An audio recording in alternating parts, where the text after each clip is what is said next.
kubasuhuza inshuti zacu mudukurikiranye, nizere ko buri wese ahari ameze neza kandi ibintu birimo kugenda neza, kandi inama tubahereza n'inyigisho na bimwe mutari muzi nizere ko bigenda bibafasha byinshi mu buzima bwanyu, kandi mubona ari byo. So rero nkomeje gushimira abantu bakomeza kudukurikirana, abatuhereza ama comment, abakora ama share ndetse na like, kuko mukomeza mudusupport. Ku muntu mushyashya rero utasanzwe dukurikirana, namubwira ko kana subscribe ndetse like, share na comment kugira ngo ibiganiro byacu byose bizagenda bikurikira bijye mugeraho neza nta kibazo.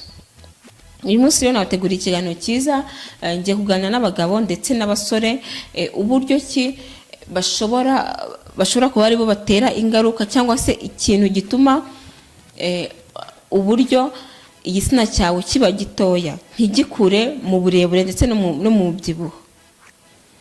Abenshi rero barabyibaza cyane bakibaza ese niki kibitera, niki gituma igitsina cyanjye kimeze gutya ntago kivaho kiri, ndetse hari n'igihe gishobora kuba kinini ariko kikagabanuka, ntago kigikora kikiryohereza umugore wanjye nka mbere kandi ari wo byitera. Ngiye kubwira impamvu yewe y'ibi ngibi, nkubwira impamvu byose biba byabayeho. Impamvu ya mbere, ikintu abagabo bakunze gukora kandi benshi gituma igitsina cyabo kidakura mu burebure ndetse no mu byibuho, ni ikintu cyo kwambara buka cyangwa se boxer cyane. Ukasanga umugabo yiriwa yambaye ndetse arayambaye. Hari abantu bambara buka ariko ugasanga ntago imufashe, ibyo ni byo byiza. Ariko wundi uzasanga yambaye buka iramufashe cyane, kandi yiriwa yambaye. Igitsina nacyo kiba giteneye gihumeke. Igitsina cy'umugabo kiba giteneye gihumeke, ujya akanya wambare buka itagufashe cyangwa se ushaka kundi kuntu bigenza, ariko mu by'ukuri ntibibe bya bindi uzahura wambaye buka buri kanya buri munsi. Igitsina cyawe nacyo kiba gikeneye ibyo cyo gikeneye, ntabwo buri kubigihereza.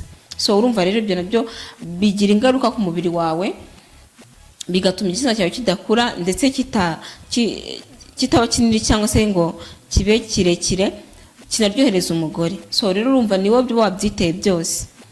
Ni ngombwa rero ko umugabo ugomba guha igitsina cyawe akayaga mugatambuka, ni byiza cyane. Kandi ibitsina by'abagabo birimo imitsi. Nimvuga imitsi rero ni imitsi irimo, nta magufa arimo. So urumva rero mu mitsi biba bikenewe kugira ngo habe neza, amaraso agomba gutemberamo. Amaraso agomba gutembera ahantu hose ndetse no mu gitsina agatembera neza. Nibyo bituma igitsina cyawe kiyongera kandi kikaba neza, kikaba byanagufasha kuba cyaba kinini no mu gihe cy'imibonano mpuzabitsina ukaba wabikora neza. Rero mu gihe wambaye buka wiriwe uyambaye, ukarara uyambaye, ntago biba ari byiza, kuko ntago kizakura, uzaba kibangamiye. Amaraso ntago azabona uko atembera neza mu gitsina cyawe wowe uri umugabo. Ikindi kintu none nakubwira gituma abagabo benshi icyo kibazo kikunze kubabaho, ni cyagiye umugabo ari gukora imibonano mpuzabitsina akumva afite complex, akumva nicyo kintu cyonyine ahora atekereza ati njye mfite igitsina gitoya bimeze gutya na gutya. Oya, nkuko nabibwiye mu biganiro by'ubushize, niba koko ufite igitsina gitoya ugiye gukora imibonano mpuzabitsina, banza ubyirengagize, wikuremo ko ufite igitsina gitoya. Mwumve ko niba igitsina cyawe nibwo cyaba ari gito cyangwa ari kigufi, gishobora gifite imbaraga, wowe ufite imbaraga zo kuba waryohereza umugore wawe, kuko wamuzanye kujya mujya mukora imibonano mpuzabitsina. Rero ukaba wizeye ko igomba kugenda neza byanze bikunze, ibintu byose bikagenda neza. Ntago ari byiza rero kuvuga ngo urafashe uri gutekerezaho ngo madamu ngaranse kanga ibiki n'ibiki. Iyo utekereje gutyo byose biba byapfuye. Ntago igitsina cyawe gishobora gukora akazi neza nk'uko umugore wawe abyifuza. Ntago gishobora kwiyongera mu mubyimba cyangwa se mu burebure mu gihe utekereza ibyo bintu. Nyawe uzasanga rero umugore wamufubije kandi ari wabyiteye. Ariko mu gihe wumvise ko ugomba ushoboye kandi umugore wawe wamukorera neza, mu gihe nanone nababwiye ko ugomba kubanza kubishyira mu mutwe, ukabishyira mu mutwe, imibonano mpuzabitsina ikakujyamo, ukabitegura kandi ukiga kuba wabloka mu mutwe, ukavuga ati njye ngiye kubloka mu mutwe ku buryo kindi bukora imibonano mpuzabitsina na mugore wanjye tukarangiriza rimwe. Njye ntago ndi bite ndekura intanga ngo zite ziza nkite ndekura ku buryo ngo ndi burangize mbere umugore wanjye atararangiza ntamugereye ku ndunduro. Oya, ahubwo byose ukabyishira ukavuga ati njye n'igitsina cyanjye icyo nagikoresha neza, kwa igitsina gifite n'ubushaka kugikoresha neza kandi umugore wanjye akishima, ibintu bikagenda neza. rero ntabwo ibyo bintu ari byiza kuvuga ngo ufite igitsina gitoya ugenda kugikoresha nabi, gikoreshe neza uko kimeze nabwo kiriyongera. Ibyo bintu by'abagabo benshi yo bafite complex y'igitsina cyabo, ukumva ko umugore wawe azaguseka, ukumva ko buri kanya uhora wumva wishisha umeze ukuntu, bituma igitsina cyawe kidakura kandi no mu mibonano mpuzabitsina kidakora neza, umugore wawe mugereze ku ndunduro. Ariko iyo wabikoze ukabikora neza, ukumva ko uri bukore neza, ibintu bikagenda neza, ukabishyira mu mutwe ukavuga ati ngenda rangiza rimwe n'umugore wanjye, ntabwo ndi burangize mbere yiwe, kandi igikorwa cy'imibonano mpuzabitsina ukagishyira mu mutwe, ukumva ko kikurimo neza kandi wishimiye umugore wawe. Umugore wawe urabimukorera ahubwo agasigara yibaza ati se kino ni cya gitsina nabonye kiri kunyinjira mu cyangwa, akibaza nawe bikamucanga, akacyumva, wakimushyiramo akacyumva neza bien, akumva uramuryohereje uri umuntu w'umugabo. Ibyo bintu rero biba byiza cyane ku mugabo ufite igitsina gitoya, kuko baba bagifite gitoya ariko bateye atabasha kucyongera, atari ingaruka z'ibyamubayeho, ahubwo ariko yaremwe. Uko waremwe rero urabikoresha neza kandi bikagenda neza, umugore wawe akakwishimira kandi ntimucane inyuma. Ikindi kintu nanone rero abagabo bakunda gukora gituma ibitsina byabo bidakura, cyangwa se niyo cyaba gikuze kigasubira inyuma, haba mu burebure cyangwa se mu mubyibuho, ni ikintu cyo kwikinisha. Akenshi usanga abagabo benshi bikinisha, ugasanga umugabo akunda gukora imibonano mpuzabitsina ari wenyine akikinisha, aho kugira ngo abe yumva ko niba ashaka imibonano mpuzabitsina ajya gushaka umugore we, akumva aryohewe no kwikinisha. Aho bizagera igitsina cyawe kibe gitoya, noneho n'umugore wawe mukora imibonano mpuzabitsina ntagire ikintu yumva ntabwo uri kumuryohereza. Abagore murabizi, abagore bafite ingeso yo kwikinisha bibaho cyane kenshi, ugasanga niba ibyo bintu bimazemo igihe, niyo hanze uzahura n'umugabo wawe, mwahura mu buriri mugiye gukora imibonano mpuzabitsina, mwahura ukumva wapi habe no gushaka imibonano mpuzabitsina, ukumva nta n'ikintu uri kumva wowe ubwawe. Ibyo bintu ntabwo aba ari byiza.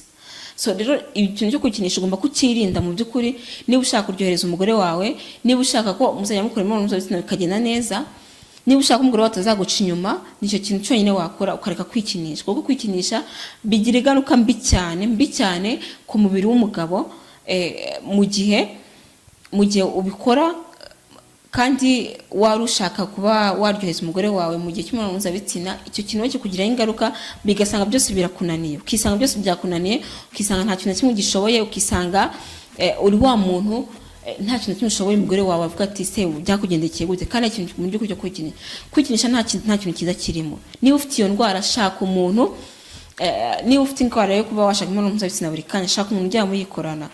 Ntabwo ari byiza kuba wakikinisha wowe ubwawe, kuko bigira ingaruka nyinshi ku mubiri, haba ari ku mugore haba ari ku mugabo. Kwikinisha ntabwo ari ikintu cyiza cyane. Abagabo rero ibyo bintu maze kubabwira bituma ibitsina byanyu bidakura mu burebure cyangwa se mu mubyimba, cyangwa se no mu gihe cy'imibonano mpuzabitsina ukaba utaryohereza umugore wawe ukamugeza ku ndunduro. Ushobora no kuba washatse imibonano mpuzabitsina ariko igitsina cyawe ntikiyongere mu burebure cyangwa se mu mubyimba, kuko ukuntu wakimenyereje nabi, wakimenyereje kwikinisha, cyangwa se wowe ubwawe wumva ko udashoboye, kubera ko ufite igitsina cyawe usanzwe ukireba, ukumva ko udashoboye, ukumva ufite complex k'umugore wawe ari guseka, ukumva ko nta kintu na kimwe ushoboye.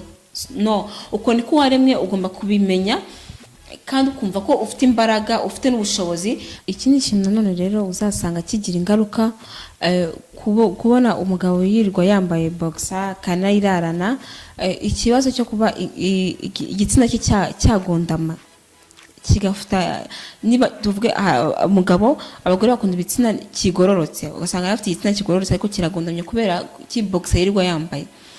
Ziratandukanye nkuko nabibabwiye, ziratandukanye. Harimo izindi ushobora kwambara zitagufashe mu by'ukuri, zituma umwuka uhumeka ndetse n'amaraso agatembera neza, ariko hari umuntu usanga yambaye imufashe cyane, ukibaza se uyu muntu bimeze gute, biragenda bite? Ibyo rero abagabo mumenye ko bigira ingaruka ku bitsina byanyu, kuba byafata indi forme, cyangwa se kuba bitakura mu burebure cyangwa se no mu mubyibuho.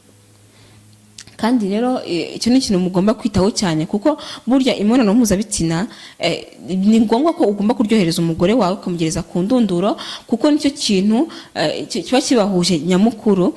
so kigomba kugenda neza rero, kuko nawe aba yakoresha ibishoboka byose kugira ngo kugendere neza, bigende neza, kugira ngo rero ucunge umugore wawe akaba ataguca inyuma cyangwa se agutekereza nabi ibindi bintu. Ugomba gukora ibyo bintu byose. Niba ikibazo cyo kwikinisha gikunze kuba ku bantu benshi, ugasanga ni ikintu cyanze kumuvamo, ariko iyo ufashe umwanzuro ukavuga ati njyewe sinzongera kwikinisha, ntabwo bibaho. Ni ikintu kigufasha cyane, kuko ushobora kuzisanga umugore wawe asigaye akubwira ati nshaka imibonano mpuzabitsina, ugasanga ntabwo uyimukoreye kuko wamenyereye wumva ibikuryohera ari ukwikinisha. Hari abantu baba bameze gutyo, akumva umuryohera ni ukwikinisha. So rero ugomba kubyitaho kugira ngo igitsina cyawe kibe gikure.